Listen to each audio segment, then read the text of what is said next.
In this segment, we're going to look at one more way of resizing column widths within a subform.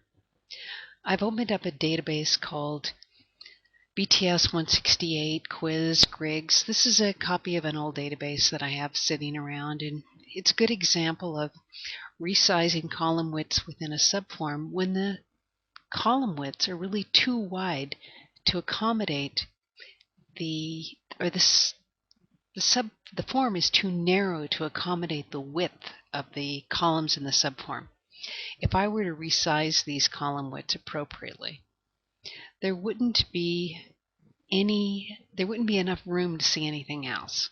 So what we're going to do here is I'm going to close this subform, and I'm going to go take this main form and go take a look at the subform, and I'll show you what I'm talking about.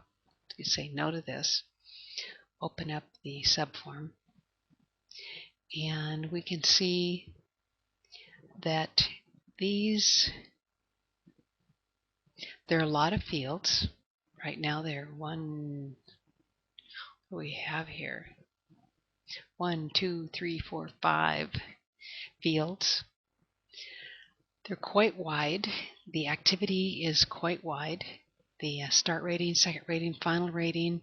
When I get this much on the screen, it's going to be on a form, it's going to be hard to read. So we're going to look at doing this a different way. So I'm going to go ahead and close this. I'll go back into my main form. And this changes that I made there, oops, wrong form. The changes that I made are going to already be reflected in this main form. But instead of resizing the columns so that they're wide, I'm going to resize the row height so that it's taller. So I'm going to grab the row height and simply bring it down until it comes to the next line, right under the 2. Now if you resize it that way, where you bring it down to the next line or the next 2 lines if you need 3 lines, you'll always come up with pretty much a double space or a triple space, that sort of thing. If you just kind of drag it down and don't pay attention to the next column, you could be cutting off parts of your letters. So I'll show you that again. I'm going to resize this row height back to the standard height. I'm going to grab the column line, the row line, and I'm going to click, hold, and drag until I bring it down to the next line right below it. That's going to give me basically a double space here. And I'm going to bring this column width in until it looks appropriate. And what I have discovered is that activity 2 is my longest data value. So if I resize for it properly, everything else is going to be okay.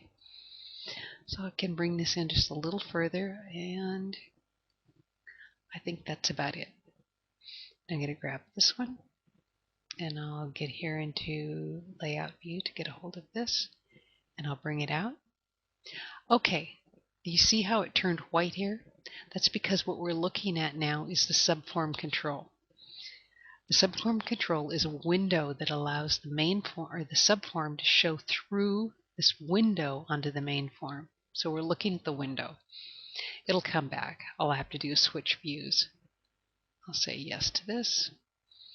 Switch views back to layout view, and there it is. And now I see that I don't quite have enough room. When I have this subform control wide enough, this horizontal scroll bar will go away. So let's bring it out a little bit further. And there we go. So in this particular one, I'll say yes here. This particular one, instead of resizing the column widths and making them very wide and making this otherwise narrow form hard to read, I changed the row heights. This is the end of this segment.